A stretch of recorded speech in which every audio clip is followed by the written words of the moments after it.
始める。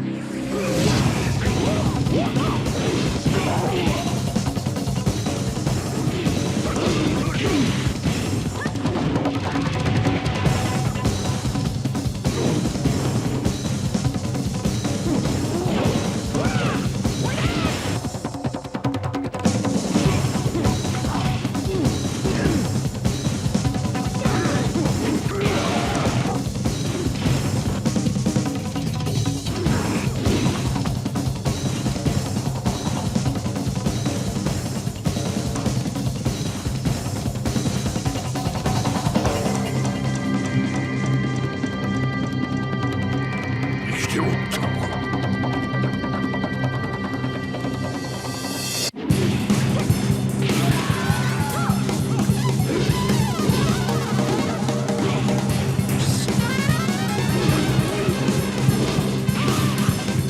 全てを取り戻す。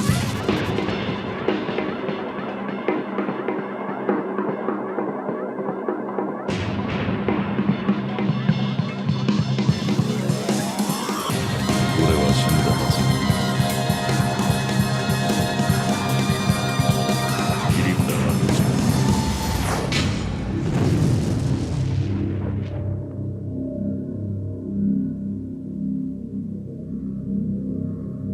死に損ないみ。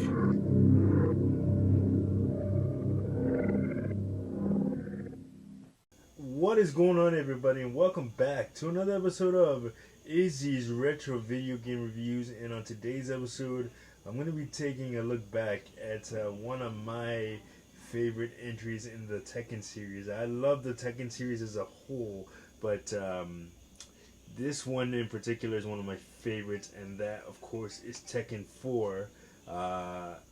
What do you call it? So Tekken 4 was released on the arcades back in 2001, and man, just saying that word arcade, it makes it a retro review in of its own, because arcades don't hardly exist anymore. I don't even know of one that exists anymore. But what do you call it?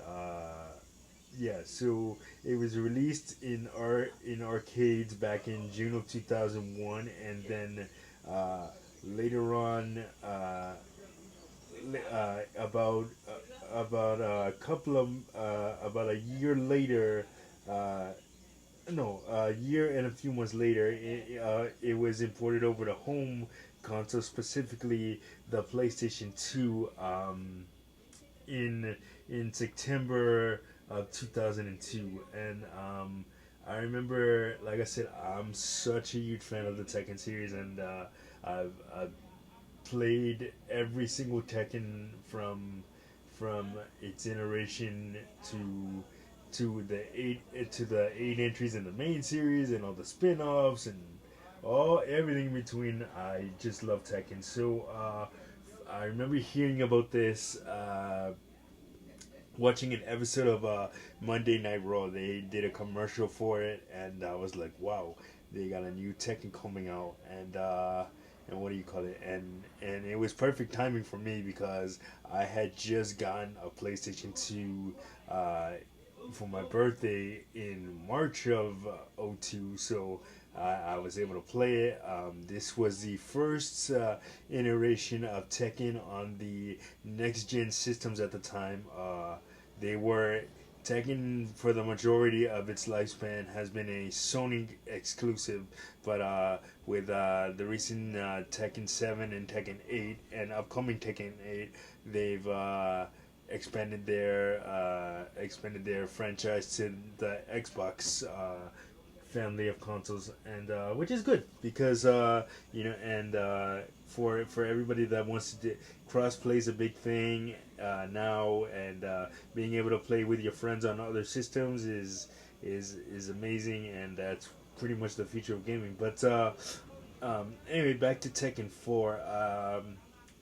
Like, I just remember it having, like, you know, I guess they said, hey, Tekken, this is the first iteration of the Tekken franchise on PlayStation 2, so we need to definitely give it a futuristic look and feel.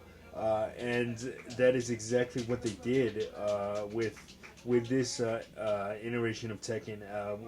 From immediately when you boot up the menus, there's like this futuristic. Futuristic feel to it. The character selection screen. You have beautiful looking 3D character models, and it was just amazing. And this franchise this franchise was the introduction of several new characters, but most notable for me, uh, Christy Montero. So Christy was a protege of Eddie Gordo, which is my absolute favorite Tekken character. Yeah, like I play with him all the time, and I'm pretty much unstoppable with him, man. I've pretty much mastered everything that he has to do. But for Christy, like I was like when I first heard that they were doing Tekken 4 and Eddie wasn't in it, I'm like, oh my god, why are you not letting Eddie in it? But then they gave us Christy, which I'm like, okay, this is good. I can deal with it. She's just as fast as Eddie, and she plays just like Eddie. And that's pretty fitting, seeing as Eddie was her grandmaster, and she pretty much learned everything that she knows about fighting from Eddie, and she was fighting for her grandfather in the hospital, trying to win the King of Iron Fist tournament. So I am, oh man, and the story mode, which was introduced in Tekken 3, definitely gets an upgrade. It's a rather than the character stories and individual character stories, there is a like level based story mode where you like pretty much fight your way through the Mishima Zaibatsu Corporation, and encounter various characters.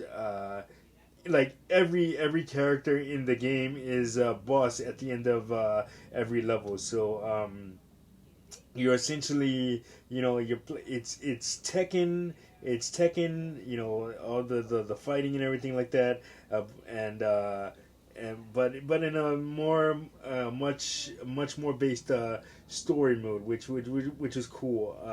They did that in a few games in the series, and then they went back to rather like a full cinematic centric scopes type story, and that's what this upcoming Tekken is too. So and like if you know the Tekken series, you know the history of the Mishima family, from Jin to Kazuya and Heihachi. It's one hell of a dysfunctional family. They like they're hell bent on not only taking over the world, but killing each other to do it. So yeah, man, and I'm such a huge fan of Tekken. Like I said, I'm such a huge fan of this series because it kind of gave you a look into the future, and it was a hell of a game to play. I I just remember spending countless hours just playing Tekken and getting lost in the universe, Tekken 4 and getting lost in the universe, and man, it still holds up today. I played. I've been lucky enough to play, Tekken 5, I think it is, because I know on PlayStation Plus Premium they have Tekken 5, and they have also Tekken 2. I hope they add the other ones into the series, including this one at some point. But man, it's just so amazing, and I can't wait to see where the Tekken series goes. Tekken 8 looks amazing. I've got the opportunity to play Tekken 8. Comes out in a couple of weeks, so I'm definitely looking forward to it. I have it pre-ordered, and man, just Tekken just brings back, just gives me a good feeling. I have a good feeling when I'm playing Tekken. It's one of those things where no matter what I'm going through in reality, playing Tekken and playing video games in general is an escape for me, man. Even if it's for a few hours, you get to escape into this world where you don't have to worry about anything. You can just get lost and get immersed in the world and everything, and just have fun. Um, anyway, man, that is gonna do it for this episode of Izzy's Retro Video Game Reviews. Like, subscribe, share. Don't forget to hit that notification button so you don't miss a video. And I, of course, will see you guys on the next one. Peace.